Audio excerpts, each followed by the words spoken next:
ശബരിമലയിലെ സമരത്തിന് പിന്നിൽ ജാതി മേധാവികളാണെന്ന് മുഖ്യമന്ത്രി പിണറായി വിജയൻ. സ്ത്രീപ്രവേശനം വിലക്കിയ കേരള ഹൈക്കോടതിയുടെ 91ലെ വിധി തിരുത്തുകയാണ് സുപ്രീം കോടതി ചെയ്തത്. കേരള സമൂഹത്തിന്റെ വലതുപക്ഷവൽക്കരണം എന്ന തലക്കെട്ടിൽ EMS അക്കാദമി തിരുവനന്തപുരത്ത് നടത്തിയ ശില്പശാലയിൽ സംസാരിക്കുകയായിരുന്നു മുഖ്യമന്ത്രി. ആലപ്പാട്ട് സമരത്തെയും മുഖ്യമന്ത്രി പരോക്ഷമായി വിമർശിച്ചു. നവോത്ഥാനം അട്ടിമറിക്കാൻ വലതുപക്ഷ ശക്തികൾ ശ്രമിക്കുന്നതായി മുഖ്യമന്ത്രി. എന്നാൽ ശബരിമല വിഷയത്തിലെ BJP സമരം വിജയിച്ചില്ലെന്ന് അവർ തന്നെ സമ്മതിച്ചു.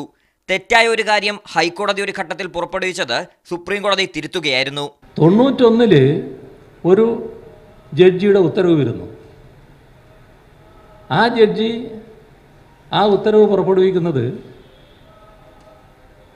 ബോധപൂർവമാണ്. അത് നിയമവിരുദ്ധാണെന്ന് ഇപ്പോൾ സുപ്രീം കോടതി പറഞ്ഞല്ലോ. അത് നിയമപ്രകാരമല്ലല്ലോ.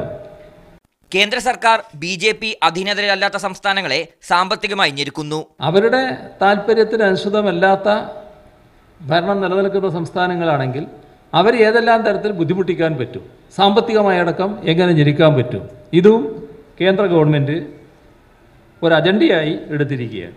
വികസനത്തെ തടയാൻ പരിസ്ഥിതി സംരക്ഷണം എന്ന പേരിൽ ഒരു വിഭാഗം ശ്രമിക്കുന്നു. ഒരു തരത്തിലുള്ള വികസനവും വരാൻ പാടില്ല. ഏത് വികസന പ്രശ്നം വരുമ്പോഴും അതിനെ പാരിസ്ഥിതിക ന്യായങ്ങൾ പറഞ്ഞ് തടസ്സപ്പെടുത്താൻ നോക്കുകയാണ്.